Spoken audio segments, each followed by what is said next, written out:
Unity है, I think so. उनमें काफ़ी जितना नज़र आता है, जितना देखा हुआ है, तो उनमें यूनिटी है। और मैंने तो इंडिया विजिट भी किया हुआ है। तो हकीकत में एक्चुअली आज़ाद पाकिस्तान जो है 15 को हुआ है, और जो शुरू में तो पहले एक साल कम से कम 15 अगस्त ही मनाया गया है एज इंडिपेंडेंस डे।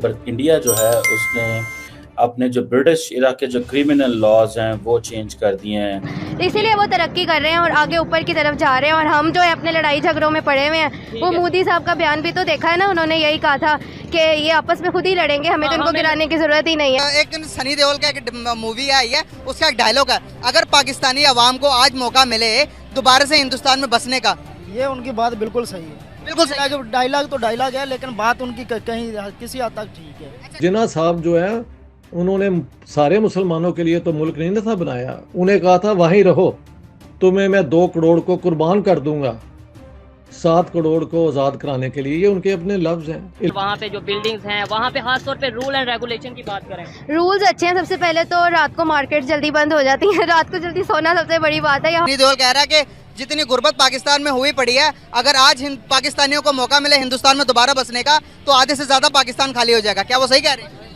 नहीं, बिल्कुल वो सही कह रहे हैं कि इंडिया जो है वो गुलामी से बाहर निकल आया, और जो स्लेवरी के सिग्नेचर्स थे इंडिया वहाँ से निकल आया है। लोगों को एक नो हो है, बाकी आज़ादी हम जो एज ए कौम हम अभी आज़ाद तो नहीं है ना, हम बहुत सारी चीज़ों में जकड़े हुए हैं। हम तो कभी भी एग्री नहीं करेंगे कि हम एक दुश्मन मुल्क में जाए, ठीक है। सर, दुश्मन हमने खुद बनाया अपनी हरकतों से, अपनी जुबान से, अपनी बातों से। पाकिस्तान में तो नोट ही छपने कोई 2 साल के बाद हुए। पाकिस्तान के नोट इंडिया से छपते थे, मिंट जो थी इंडिया में थी, पाकिस्तान में तो नहीं थी। विजिट किया आपने, कब किया और कैसे इंडिया का विजिट किया? ये तो वीजा ही नहीं मिल रहा इंडिया नहीं, 2008 में क्या था। अच्छा, किस सिलसिले में आपको? वैसे टूर जस्ट किसी रिलेटिव से मिलने गए थे। आपके रिलेटिव्स इंडिया रहते हैं? कौन सी सिटी में या कौन सी स्टेट में? दिल्ली में। अच्छा, जबरदस्त। क्या वहाँ के अगर कंडीशन, अगर दिल्ली और लाहौर कहा जाता है सेम है, मतलब कहा जाता था, अब वहाँ की और यहाँ की डेवलपमेंट में कोई फर्क आप बता सकती हैं? कोई फर्क है डेवलपमेंट में? वहाँ पे इंफ्रास्ट्रक्चर, वहाँ पे जो बिल्डिंग्स हैं, वहाँ पे खास तौर पे रूल एंड रेगुलेशन की बात करें। रूल्स अच्छे हैं। सबसे पहले तो रात को मार्केट जल्दी बंद हो जाती है, रात को जल्दी सोना सबसे बड़ी बात है। यहाँ पे तो ये करीम मार्केट में है हम, ये पूरी रात खुली रहेगी। अब स्पेशली इस इवेंट पे वैसे मज़ा भी आता है इस चीज़ का, ये जॉब जो करते हैं उनके पास रात को टाइम होता है तो कर लें।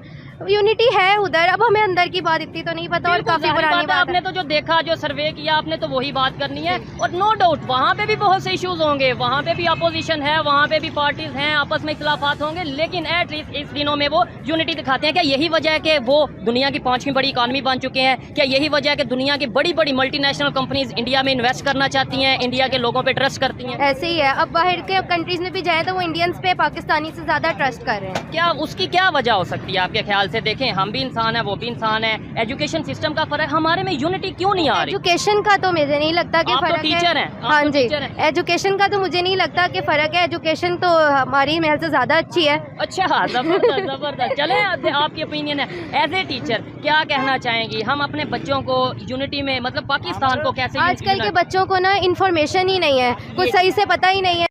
रात को 12:59 और 59 सेकंड जब पूरे हुए, रात के 12 बजे, तो सारे जो ब्रिटिश गवर्नर थे पाकिस्तान में, उन्होंने transfer of power Pakistani government को कर दिया। तो हकीकत में एक्चुअली आज़ाद पाकिस्तान जो है 15 को हुआ है, और पहले साल कम से कम, कुछ तो कहते हैं 2 साल, पहले साल का तो मुझे पता है 15 अगस्त ही मनाया गया था। बाद में इन्होंने फिर 1 या 2 साल के बाद तो ये बनाना शुरू कर दिया 14 अगस्त को। तो ये बैकग्राउंड है कि 14 तारीख को सरमनी यानी रस्म जो है वो पूरी हुई थी, लेकिन जो है ना एक्चुअल ट्रांसफ़र ऑफ पावर के अंग्रेज़ हुकूमत ख़त्म और पाकिस्तान हुकूमत को पावर मिल जाए, वो 14 की रात जब 15 हुई तो तब मिला।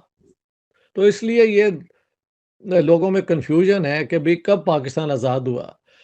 जो शुरू में तो पहले एक साल कम से कम 15 अगस्त ही मनाया गया है एज इंडिपेंडेंस डे।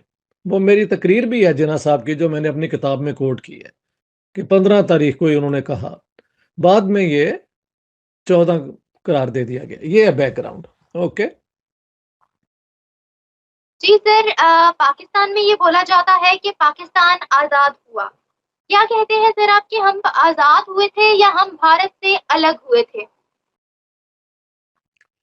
अब ये एक पॉइंट ऑफ व्यू है, भारत से अलग होके ये एक अलग मुल्क बन सकता था ना, तो ये ऐसी बातें हैं। मतलब अलग तो हुए थे, मगर अलग हुए थे एक आज़ाद मुल्क बनने के लिए। क्या हम एक वाकई आज़ाद मुल्क बन सके, ये एक और सवाल है।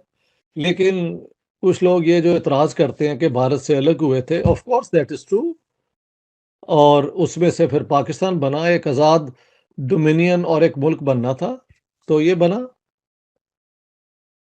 सर, सबसे पहले अंग्रेजों से भारत को रिहाई मिली या हमें रिहाई मिली?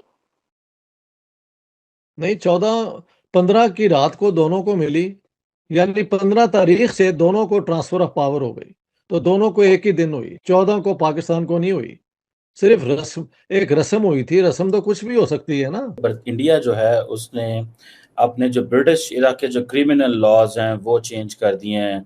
मैं पढ़ रहा था कि कई लोगों ने तो ये भी कहा कि इंडिया जो है वो गुलामी से बाहर निकल आया, और जो जो स्लेवरी के सिग्नेचर्स थे इंडिया वहाँ से निकल आया है, और ये कहा जा रहा है कि कंप्लीट ओवरऑल करना चाह रहा है जो ब्रिटिश एरिया के इरा के जो कॉलोनियल लॉज थे।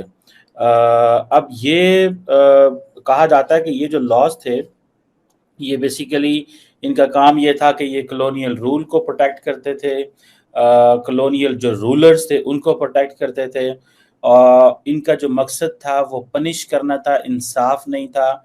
और ये बेसिकली आज जो भारत के क्या नाम है उनका होम मिनिस्टर साहब, ये उन्होंने भी बात की है, और अमित शाह साहब ने पार्लियामेंट के अंदर, और उन्होंने कहा कि हम स्वीपिंग चेंजेस कर रहे हैं लॉज के अंदर।